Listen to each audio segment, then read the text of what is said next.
Become members on the run. at Aura.tv now Alex Jones and PrisonPlanet.tv.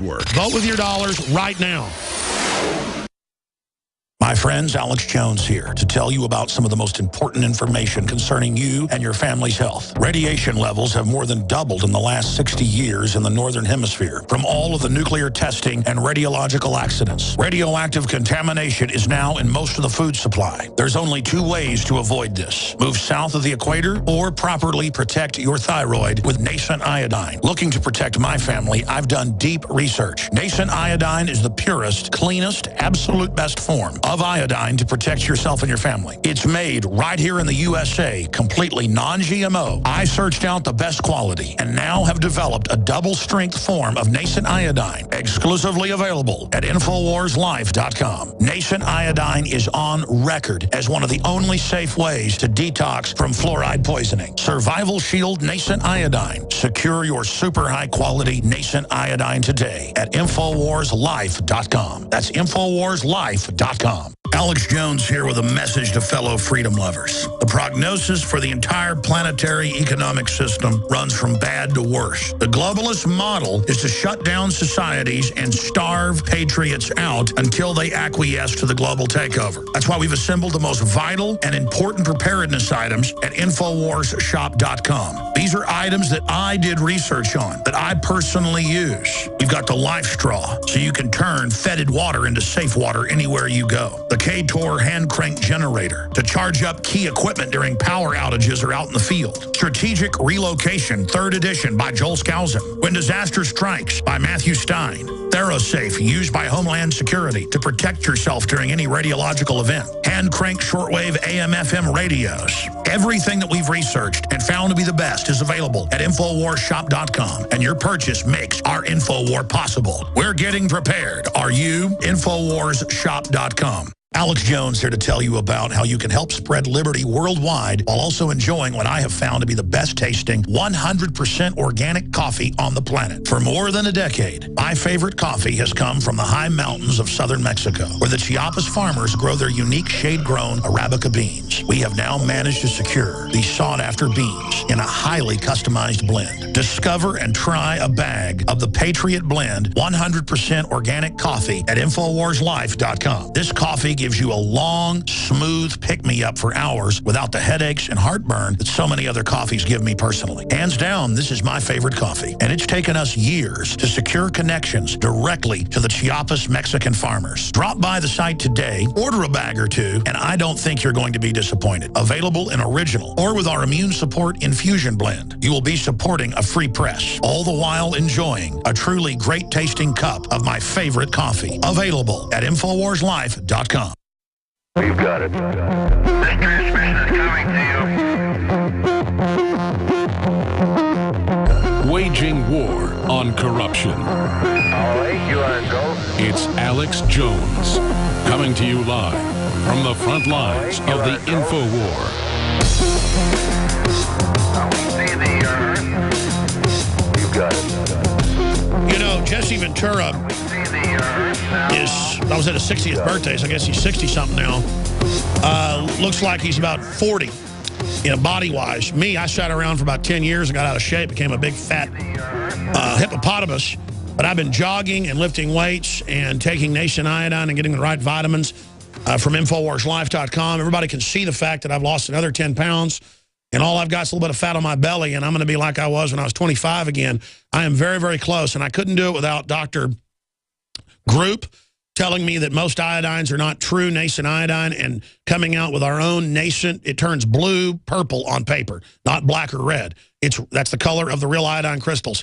This stuff absolutely helps the glands produce all the normal hormones you need that are so suppressed, from estrogen mimickers, you name it. It has done so much for my circulation, so much for my clarity. I was on Coast to Coast AM last night. I went to sleep at 3:30 in the morning. I did my own radio show Sunday. I've had 3 hours sleep, got up and worked out this morning, got in here. I'm telling you, folks, you've heard the rave reviews for our Nascent Iodine Survival Shield at InfoWarsLife.com. We've got the Fluoride Shield with 5 other ingredients with the Nascent Iodine to detox the fluoride, everything else. It's incredible. We've had this out, I don't know, 3-4 months. In fact, you guys bring me my iodine. Oh, here it is. This bottle's almost empty. I'm going to take some right now. And this also supports the broadcast and everything we do. Just take the challenge. Get a bottle of this. Talk to it doesn't taste like the horrible iodine. It tastes good because it's real iodine. Well, I think it tastes good. It tastes kind of like blood or something. But the point is that I've gotten addicted to it. And despite my super hard lifestyle, I mean, a total type A personality, I'm telling you, we went out and did deep research. We've only got three things out in the last 6 months because I won't put crap out. I take more than recommended FDA allowance. InfoWarsLife.com. Talk to your physician. Take the recommended amount because you will detox in the first month. So talk to your healthcare provider. But we also have the Super Male Vitality with, 8 of the key herbs known to not mimic testosterone, but let your body release its own and block all the estrogen mimickers. That's what I've been doing. And the only problem is I'm even more crazed than usual. So, again, InfoWarsLife.com or 888-253-3139. Or simply go, again, InfoWarsStore.com. That will take you there as well. And I want to thank you all for your support. Now, going back to former Minnesota Governor Jesse Ventura, who I just admire so much because he's a trailblazer like Ron Paul. He never has compromised. He's the real deal. And that's why the media tries to attack him and say, oh, he's not the real deal. Because just like they do with Rand Paul and people, because he is the real deal. And I want to read this quote before we get into the drug war. And the fact that Jesse Ventura wouldn't be censored on MSNBC and, turned down his top-rated. He had the top-rated show on there. Then they got rid of the other guy that had a top-rated show, Donahue. And they're getting rid of everybody. And remember, these are real people that these networks could win with, but they cannot allow the idea of legalizing freedom. But I want to read a famous quote about the man in the arena. And I want all of you to pledge to be men and women in the arena. This is by a former president at the time. He just been out of office in 1910, Teddy Roosevelt. It's the man in the arena. Citizenship in a republic. It's not the critic who counts, not the man who points out how the strong man stumbles or where the doer of deeds could have done them better. The credit belongs to the man who is actually in the arena, whose face is marred by dust, sweat, and blood, who strives valiantly, who errs and comes short again and again, because there is no effort without error and shortcoming, but who does actually strive to do the deeds, who knows the great enthusiasms, the great devotions, who spends himself in a worthy cause, and who at best knows in the end the triumph of high achievement, and who at worst, if he fails, at least fails while daring greatly, so that his place shall never be with those cold and timid souls who know neither victory nor defeat. And, Governor, I want your take on that quote and your philosophy on life. Then we're going to get into the fake drug war. Well, I agree totally with that. It's what you do in your life and how you conduct it, and you don't have to be a big national leader if you just live day to day and stay a vigilant citizen. Focus on what's happening locally in your local school boards, what happens in your local town, and remain active, because those are the heroes that make the United States the great country it is, are the everyday citizens that take part in the creation of this great country and keeping it running like it is. And Alex, we're just lucky that we're the people that seem to have a voice and can be heard, but we really need the millions and millions out there to stand up and finally be counted, because if they don't do that, we're going to lose our great country, and it's not going to be the country that you and I were born in. It's certainly not the country that I was born in.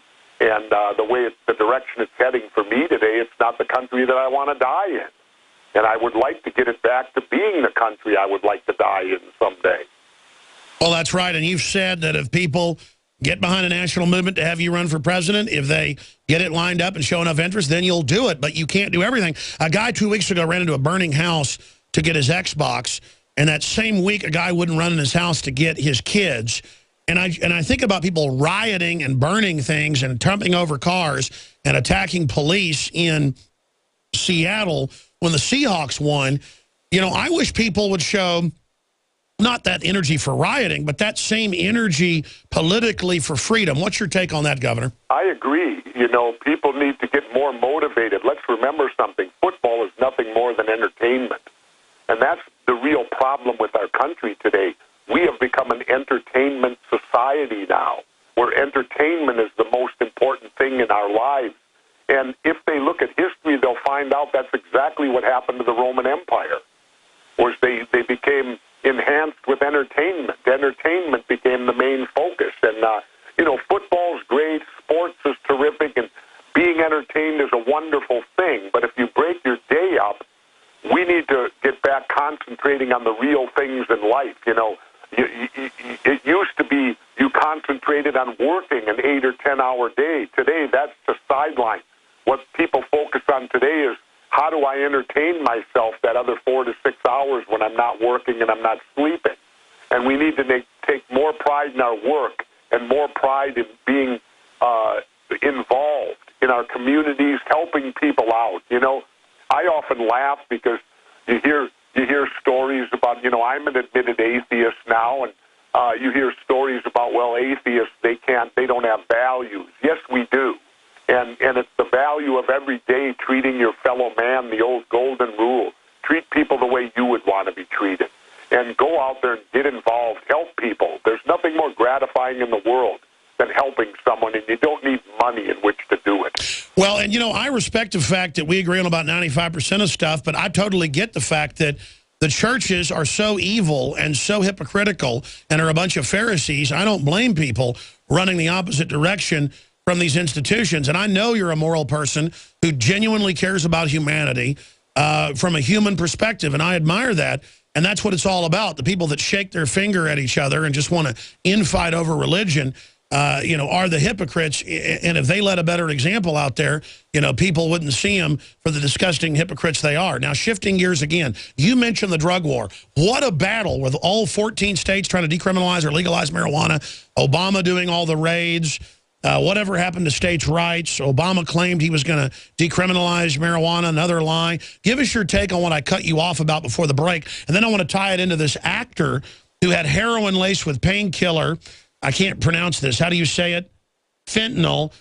Takes toll on Pennsylvania, killing people. And they're also getting almost pure heroin out of Afghanistan. 10-fold increase on heroin going into Western Europe and the U.S. since the liberation of Afghanistan 12 years ago. Philip Seymour Hoffman was found dead in New York City with a needle in his arm. And I'm just, Mike Adams has a great article at naturalnews.com. It's also on Infowars.com. Overdose death of Hoffman underscores urgent need to decriminalize and regulate recreational drugs. Northern Europe, 5 countries there have decriminalized heroin, so you can get medical grade in controlled dosages, and almost no overdoses are happening now, and drug use has gone down by 50% because you take the black market out of it. Everything you've said. Governor, give us your take on all this. Absolutely. You know, when it's like my mother said to me, my mom passed away back in 1995, but she lived through the prohibition of alcohol when they went through that nonsense way back in the 20s and early 30s where they prohibited alcohol. And my mom's observation was, she told me, she said, the war on drugs is identical to the prohibition of alcohol. All you're doing is making criminals rich and powerful. And that's precisely it. Clearly, some people within our government are profiting greatly from keeping drugs illegal. By smuggling them in, the prices are then 10 times higher than they'd normally be. I mean, let's look at tobacco and alcohol. Those two are drugs. There's no doubt about it, but for some reason they separate them from all the other ones because, number one, they're legal. Well, tobacco and alcohol causes much damage or more damage than all the, quote, illegal drugs do combined. More people die from alcohol and tobacco every year than what die from any of these other drugs. In fact, illegal drugs, medical prescription drugs, more people die from those. Overdoses of drugs you get from your doctor than die from these alleged illegal recreational drugs.